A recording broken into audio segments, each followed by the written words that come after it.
everybody, it's Shawn Tubbs here. Welcome back to my studio. I've got another overdrive pedal to show you guys today. It's made by Coloccia and it's called the Big Cannoli. A good sounding overdrive pedal. It's not what I would consider a transparent overdrive. It certainly has its own voice and characteristic. The way it's set up is it's got 4 controls on it that are pretty straight ahead. It's got volume, which is the amount of volume, gain, which is the amount of either gain or overdrive, and then you've got bass and treble. Now there's a switch on the pedal that's a 3-way switch, toggle switch from left to right.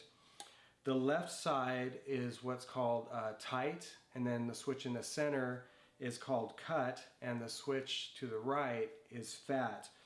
And according to John, he's not changing the mid characteristics as much as he's either cutting or boosting bass frequencies. So in the tight setting, that's what I kind of considered more of a flat bass response, where I didn't feel like it was cutting or boosting low end. In the fat setting, it was boosting quite a bit more low end, and then of course in the cut setting, it was cutting quite a bit of low end out, which gave more of a perceived kind of mid bump and a slightly brighter tone. But it wasn't because we were actually accentuating mids or high frequencies. It's just because we had essentially, or John had essentially shelved out the low end. And I found that setting to actually be quite useful. The pedal's got a pretty broad gain range that you'll be able to hear in the next segment. So without further ado, let's check out this Big Cannoli pedal by Coloccia. Hey guys, welcome back. Let's check out this overdrive pedal, the Big Cannoli. I'm going to be using my PRS McCarty 58. It's got the 5708 pickups in it. I'm going to use my divided by 13 amp. So here's the just the basic amp tone.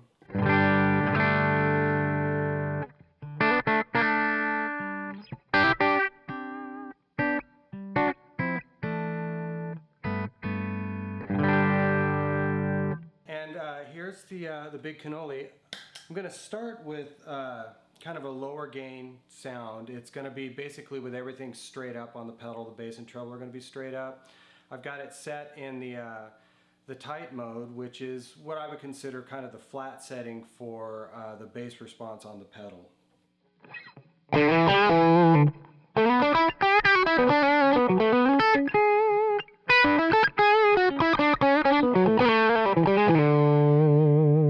This is kind of where I started with the pedal when I first turned it on to check it out, and that's kind of where the kind of rock riff came from, because I really liked it as a low gain kind of rhythm box.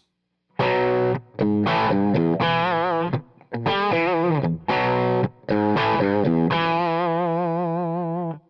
just thought that was such a great tone, and it worked really well because I was able to just switch from this guitar straight to a Telecaster, straight to a Strat, and pretty much leave the pedal set the way it was, and it ended up working really, really well. And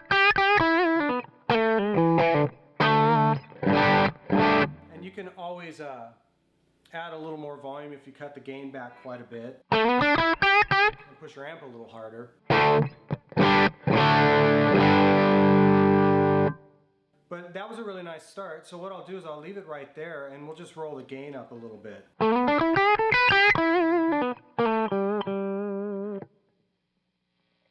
We'll put it at noon.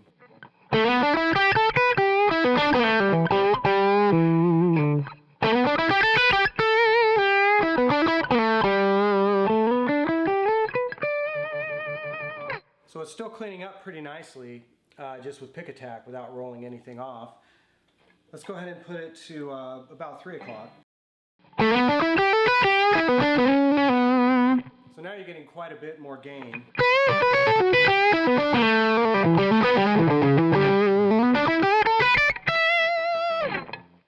And now I'll just go ahead and dime it.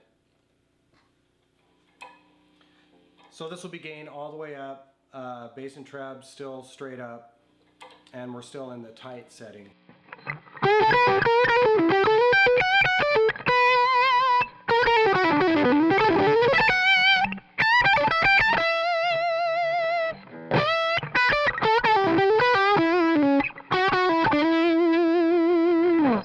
So at that point it's pretty compressed. pressed. It's still really smooth sounding, but there's a definite amount of sag there.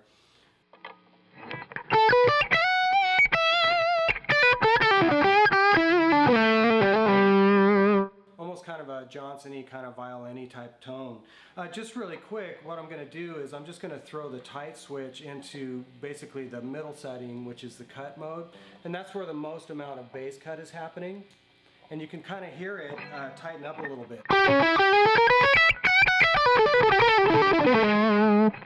little more defined.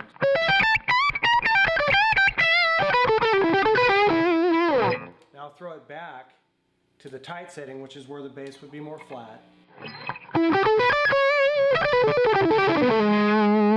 And then all that kind of sag comes back, and that's what would normally happen. Like if you take a Marshall and crank the gain, you'll notice that a lot of guys roll the low end way off on their Marshalls, because what happens is it'll get pretty saggy, and if you really love that, then cool. But if you're wanting to tighten that up a little bit, that switch works out great. Now, you know, obviously you can still roll the bass off as well and achieve close to the same thing.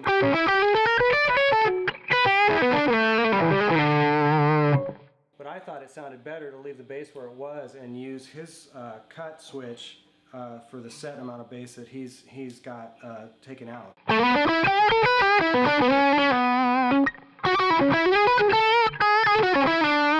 And then you can always roll a little bass into it too if you're wanting a little bit of that back.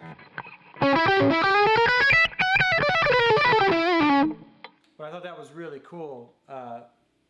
When I was first, once again, equating myself with the pedal, I really liked the idea of having that cut switch there solely to just, you know, blow a solo with it. Kind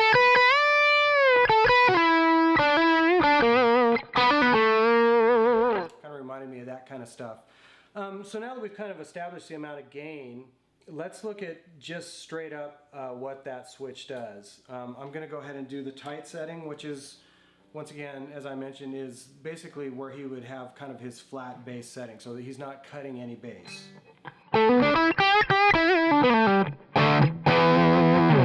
Now what I'll do is I'll throw it over to the fat side, which is actually boosting a little bit of bass.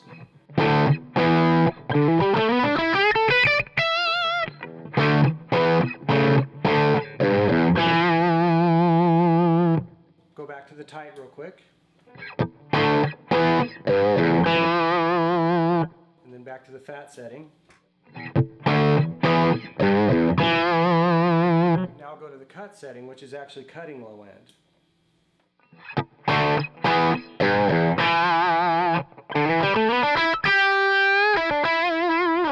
So that gives like a perceived mid bump, but it's really not doing that. It's just cutting enough low end out that all those mids now are quite present. And it's a really good way to have a box set up. Now, always keep in mind, you know, you still have a bass and treb setting, so you can goof around and find your desired EQ just by changing the bass and treb once you kind of get to a setting you like with the switch. Like for me, I like the tight setting. If I want to be able to play rhythm stuff and blow a solo, I thought that worked really, really well with bass and treb flat. It's kind of that smooth Marshall-esque kind of thing. Now what I'll do just real quick is let me just roll the bass. I'll leave it in the tight setting, which is what I would consider kind of flat, and I'll just roll the bass all the way off and then all the way to the other side so you guys can hear what it's doing.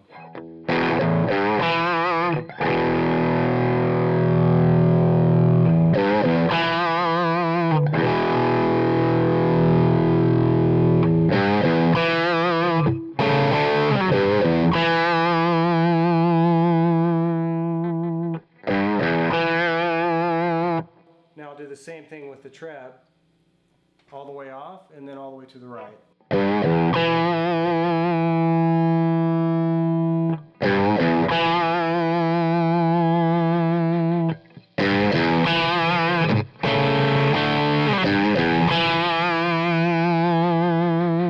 And that to me is a pretty ampy sounding kind of treble circuit. It's not crazy bright and strident, but at the same time it's not super hi-fi either. It's a good sounding circuit. And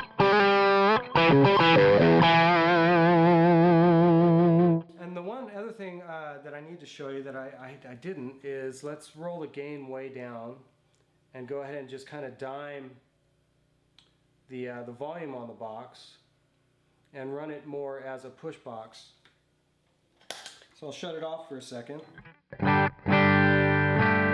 There's that clean tone again. And then here's the box more as kind of a push box. And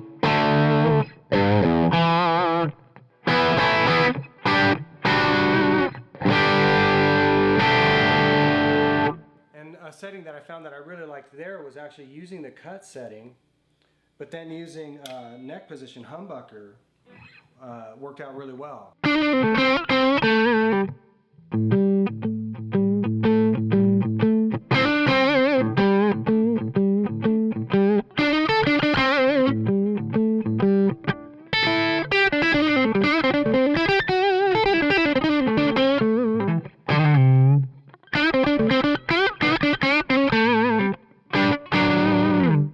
I thought that was such a great setting, and I actually used a setting similar to that for the solo sound in the opening with the Stratocaster, and I thought it was really quite nice.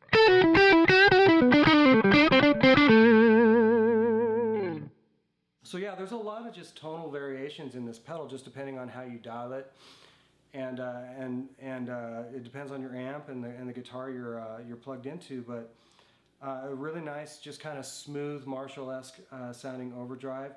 Certainly not what I would consider transparent. As I mentioned before, this one definitely has its own voice and characteristic. If you have any questions, go to the website Coloccia and check out what he's got going on, and I'm sure he'll answer any questions you may have. So thanks as always for coming back and checking out my videos, and I look forward to showing you guys another product soon.